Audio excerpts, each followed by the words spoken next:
अब भगवान तो लौट कर आ गए, बाबा ने अपनी बात घर आके बताई भी नहीं। कुछ कुछ पुरुषों में आदत होती है। क्या आदत होती है? कई बात होगी ससुराल पक्ष की, तो जाके ताना पत्नी को मारेंगे, देख तेरे बाप ने ऐसा कहा, देख तेरे भाई ने ऐसा कहा, देख तेरी माँ ने ऐसा बोला। होता है ना? ताना किसको पड़ता है? पत्नी को। करा नहीं करा उनने, तुम गए तुम्हारे हिसाब से, तुम्हारा जो भी हुआ तुम आके पत्नी को सुना रहे हो। इस प्रकार जो है होता है। लेकिन बाबा ने आके एक भी बात नहीं बताई कि वहाँ क्या हुआ सभा में। बाबा आके बैठ गए। अब एक दिन क्या हुआ कि आकाश में बड़ी चहल पहल मची हुई, सब जा रहे हैं आ रहे हैं। नारद जी को लगा अगली लीला करवाना है, फिर नारद जी आए बाबा पास आए, मैया को प्रणाम किया। अरे माता मैया आप तैयार नहीं हुई? मैया बोले कहाँ के लिए?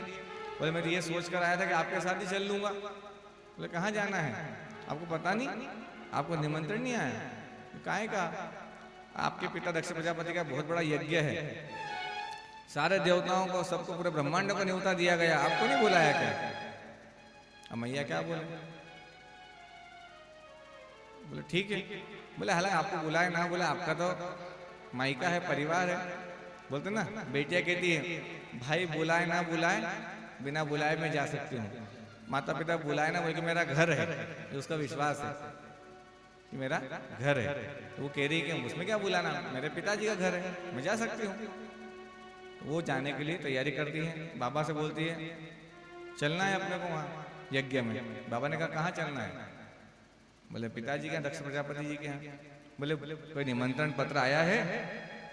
भाई किसी के शादी में जाते हो तो आप कहो चलना है शाम को फलाने भैया क्या आज छोरी का ब्याह है पड़ोसी के अपने। तो मैं पूछे पत्रिका दी तो चला कि नहीं खाली कार्ड दी हो? हर बस में जीवना चलागा कार्ड खा रोटी खाना पड़तो छे। पत्रिका दी हो तो मंडप में भी चला कपड़ा लेना, खाली कार्ड दियो तो थोड़ा जीवना पूरतो काम से। तो पत्र आपको निमंत्रण दिया है? बोले निमंत्रण क्या बात, मेरे पिता का घर है। बोले पिता का घर है ठीक है, लेकिन निमंत्रण जरूरी है, और तुम जाओ, तुम पुत्री हो, तुम जा सकती हो, मैं तो नहीं जाऊंगा। कि दामाद बिना बुलाए नहीं जाए। माता ने ठीक है। हम मैया ने तैयारी करी, बाबा ने रोका भी नहीं। कि बाबा को सब पता था कि जा रही है तो वापस आएगी नहीं, कि बाबा ने जाने दिया। फिर बाबा ने साथ में नंदी को भेजा कि तुम जाओ छोड़ के आओ। नंदी बाबा का वाहन, माता जी को बिठाया, रवाना होता है। जैसे दक्ष प्रजापति के सभा में पहुंचे, मैया को उतारा, नंदी भगवान देखा करे खड़े होके क्या तमाशा हो रहा है। अब जैसे ही माता अंदर गई, कोई आओ भगत नहीं, कोई पूछ परख नहीं, कोई नहीं बोला हाँ अब ऐसे कहीं जाओ। पिता नाराज भी हो, लेकिन मैया के मन में भाव आ ही जाता है। तो उनकी माता जो थी सती माता की माता, वो मिली, पूछा बेटा कैसी है, क्या हुआ? ये पिताजी आए, तुझे किसने बुलाया, तू क्यों आ गई? वो कहा है तेरा वो निर्लज्ज पति। अब सब तो बोलने लगे। माता को बड़ा क्रोध आया। पिता पुत्र कुछ अनबन कुछ चर्चा हुई, और माता ने क्रोध में आकर उसी यज्ञ में अपने शरीर को डाल दिया कि जहां मेरे पति का सम्मान नहीं वहां मेरा सम्मान नहीं। अपने शरीर को, और ये लगा कि मैं नहीं त्यागूंगी, पति का बिना पूछे अपमान करके आई हूँ, तो अपने शरीर को त्याग कर दे। तो माता ने उस यज्ञ में शरीर को त्याग करा। जैसे शरीर जलने लगा, नंदी बाबा दौड़ते गए, बाबा को बताया।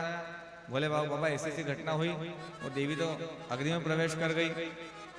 बाबा ने अपने जटा का एक बाल उखाड़ा, उससे एक शक्ति को प्रकट किया, जाओ सब विध्वंस कर दो। पहुंचा, सब विध्वंस कर दक्ष प्रजापति तक को गला काट कर यज्ञ में डाल दिया। यज्ञ भंग होने लगा। भगवान नारायण ब्रह्मा सबने भगवान बाबा की स्तुति करी, बाबा के क्रोध को शांत किया। बाबा ने तांडव नृत्य करने लगे। बाबा के क्रोध को शांत करते हुए सबने समझाया कि सब लीलाएं आप समझो थोड़ा बात को। तो बाबा थोड़ा शांत हुए।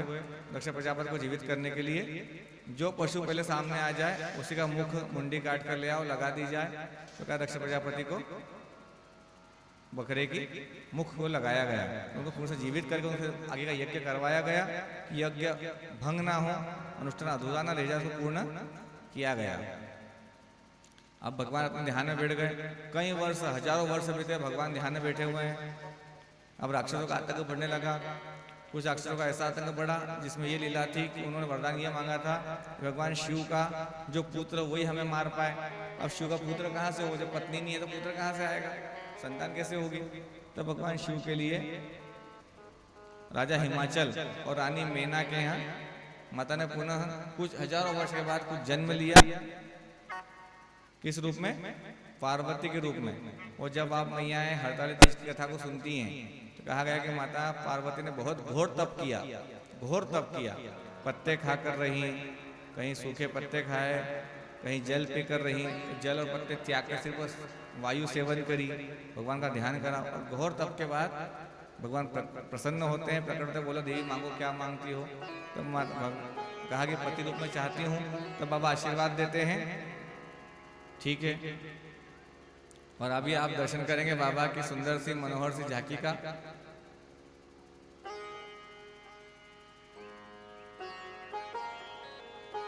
देखना सबको सामने है, हल तकलीफ देना शरीर को पीछे पलट रहे हैं, इधर देख रहे हो। बाबा सामने ही आएंगे, इसलिए जगह ही है।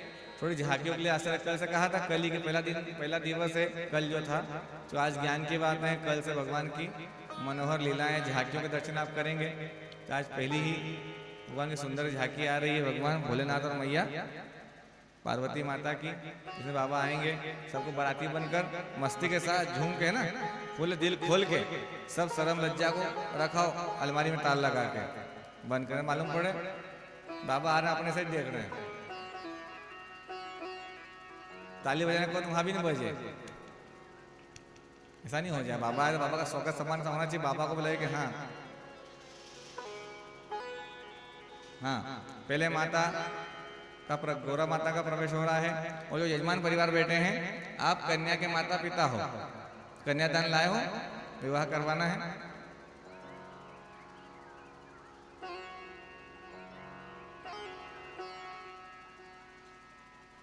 मत घबराओ रे। बोलो अम्बे मात की जय। हमारे बीच गौरा मैया पधार रही है।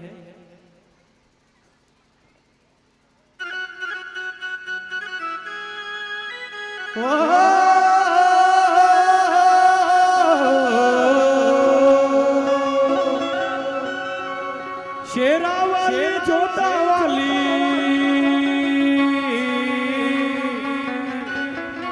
शेरा वाली जोता वाली, मेरा वाली माँ,